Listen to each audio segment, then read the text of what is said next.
So that's my scratch-built bridge, and it comes across one turnout, and then there's another turnout. No derailments.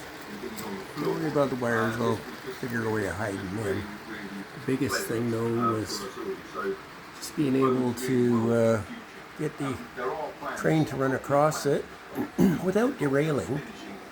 And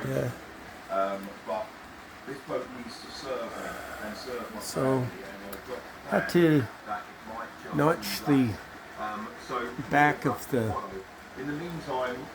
shelf out to get the motor for the turnout to fit.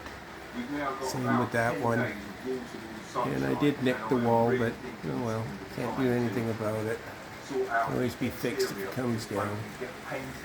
So anyway, got two engines pulling the trains.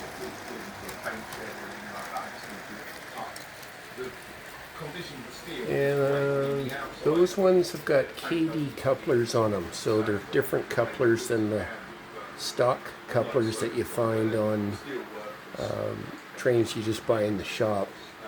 So eventually I'll switch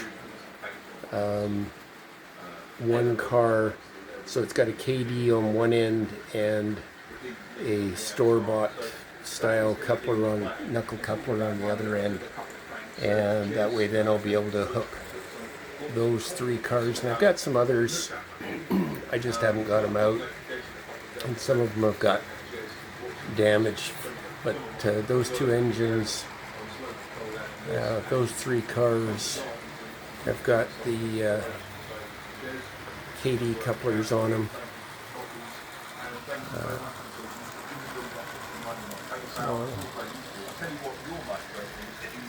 I know a lot of people probably aren't really all that interested in model railway, but